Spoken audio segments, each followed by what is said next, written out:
ಜಾರ್ಖಂಡ್ನಲ್ಲಿ ರಾಜಕೀಯ ಕ್ಷಿಪ್ರ ಬೆಳವಣಿಗೆಗಳು ಕೂಡ ಆಗ್ತಾ ಇದೆ. ಕಾರಣ ಹೇಮಂತ್ ಸೊರೇನ್ ಬಂಧನವಾಗ್ತಾ ಇದ್ದಂತೆ ಸಾಕಷ್ಟು ಬೆಳವಣಿಗೆಗಳು ಕೂಡ ಆಗ್ತಾ ಇದೆ. ಚಂಪೈ ಸೊರೇನ್ ನೂತನ ಸಿಎಂ ಆಗಿ ಜಾರ್ಖಂಡ್ನ ನೂತನ ಸಿಎಂ ಆಗಿ ಇವತ್ತು ಪ್ರಮಾಣ ವಚನ ಸ್ವೀಕರಿಸಲಿಕ್ಕಿದ್ದಾರೆ. ಸರ್ಕಾರ ರಚನೆಗೆ ರಾಜ್ಯಪಾಲ ಸಿಪಿ ರಾಧಾಕೃಷ್ಣನ್ ಆಹ್ವಾನ ಕೊಟ್ಟಿದ್ದಾರೆ. ಇಂದು ಪ್ರಮಾಣ ವಚನ ಸ್ವೀಕರಿಸಲಿದ್ದಾರೆ ಚಂಪೈ ಸೊರೇನ್. ತಮಗೆ 43 ಸದಸ್ಯರ ಬೆಂಬಲ ಇದೆ ಅಂತ ಚಂಪೈ ಸೊರೇನ್ ಹೇಳಿಕೊಂಡಿದ್ದಾರೆ. ಇಡಿಯಿಂದ ಬಂಧನ ಪ್ರಶ್ನಿಸಿ ಸುಪ್ರೀಂ ಮೆಟ್ಟಿಲೇರಿದ್ದಾರೆ ಹೇಮಂತ್ ಸೊರೇನ್. ಇಂದು ಹೇಮಂತ್ ಸೊರೇನ್ ಅರ್ಜಿಯನ್ನ ತ್ರಿಸದಸ್ಯ ಪೀಠ ಆಲಿಸಲಿದೆ ಅನ್ನೋದರ ಡೀಟೇಲ್ಸ್ ಸದ್ಯ ಸಿಗ್ತಾ ಇದೆ.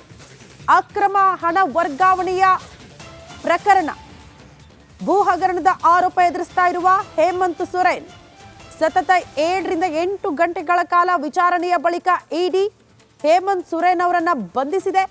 ಹಾಗಾಗಿ ಈ ಬಂಧನವನ್ನ ಪ್ರಶ್ನಿಸಿ ಒಂದ್ ಕಡೆ ಸುಪ್ರೀಂ ಕೋರ್ಟ್ ಮೆಟ್ಟಿಲೇರಿದ್ದಾರೆ ಹೇಮಂತ್ ಸೊರೇನ್. ಇದರ ಬೆನ್ನಿಗೆ ಈ ಕಡೆ ಜಾರ್ಖಂಡ್ ಸಿಎಂ ಆಗಿ ಚಂಪೈ ಸೊರೇನ್ ಪ್ರಮಾಣ ವಚನ ಸ್ವೀಕಾರ ಸಮಾರಂಭಕ್ಕೆ ಎಲ್ಲಾ ರೀತಿಯ ಸಿದ್ಧತೆ ಮಾಡಿಕೊಳ್ತಿದ್ದಾರೆ.